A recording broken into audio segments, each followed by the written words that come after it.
Antoni tersangka otak pembunuhan terhadap karyawan koperasi simpan pinjam yang jasadnya dicor di Palembang, Sumatera Selatan diringkus oleh polisi. Antoni ditangkap di tempat persembunyiannya di Sumatera Barat.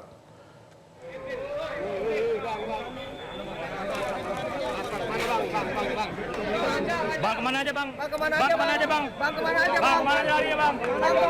Tersangka Antoni telah tiba di Palembang pada Sabtu malam untuk menjalani proses hukum selanjutnya. Antoni kini menjalani pemeriksaan intensif di Polrestabes Palembang untuk mendalami motif di balik pembunuhan keji tersebut.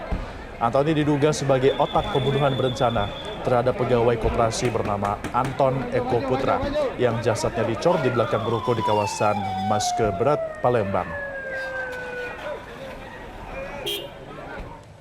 Tersangka ditangkap di Kota Padang oleh tim gabungan Jatan Ras Polda Sumsel dan Satreskrim Polrestabes Palembang pada Jumat yang lalu. Benar. Tony kan? Iya Pak. Dari mana kok? Pelaku utama, otak pelaku pembunuhan berencana di wilayah Sumatera Barat. Dan itu yang bisa saya sampaikan saat ini dan kami akan mendalami dulu. Setelah itu kami akan sampaikan kepada rekan-rekan saat rilis yang di Polrestabes Palembang. Itu ya, rekan-rekan ya. Terima kasih ya. Satu lagi Pak. Satu lagi di Padang. Ya, kita dalami dan kita kejar pastinya. Itu berapa lama dia di Padang? Berapa lama dulu Pak ya. di Padang, Pak? Oke. Pak, di Padang Pak, berapa lama Pak? Berapa lama Pak di Padang?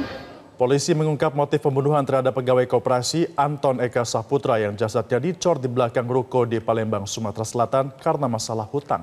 Korban dibunuh oleh nasabah koperasi yang kesal lantaran pengajuan utangnya sebesar 10 juta rupiah ditolak.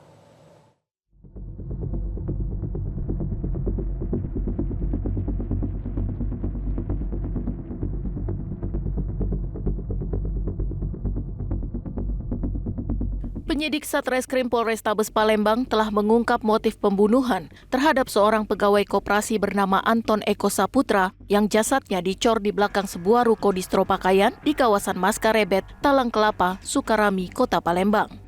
Korban diduga dibunuh oleh seorang nasabah koperasi sekaligus pemilik distro bernama Antoni yang kesal karena pengajuan utangnya sebesar 10 juta rupiah ditolak. Korban menolak karena Antoni belum melunasi utang sebelumnya dengan jumlah yang sama.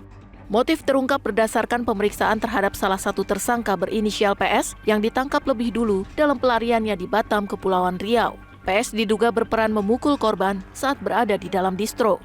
Kejengkelan atau sakit hati yang akan kami dalami yang notabene dilatar belakangi karena hutang pihutang. Penagihan. Ini akan kita dalami secara seksama karena pelaku utama sedang dalam proses pengejaran. Yang pasti tindak pidana yang terjadi adalah bagian perencanaan atau pembunuhan berencana yang notabene sudah disetting oleh pelaku utama sehingga pada saat korban datang di TKP ini pihak-pihak yang menyamar sebagai seorang pembeli selanjutnya melakukan aksinya terhadap proses pembunuhan yang ada. Pelaku utama itu pemilik distro Pak ya? Dapat kata demikian. Selain PS, polisi juga telah menangkap Antoni, tersangka otak pembunuhan, di lokasi persembunyiannya di Padang, Sumatera Barat. Sementara satu tersangka lain berinisial K, kini masih diburu. Para tersangka diduga tidak hanya membunuh korban, tapi juga mengambil uang di tas korban senilai puluhan juta rupiah.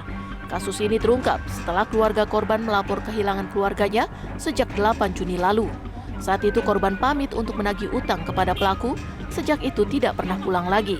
Dari Palembang, Sumatera Selatan, Jean-Pierre Papin, Metro TV. Jelajahi cara baru mendapatkan informasi. Download Metro TV Extend sekarang.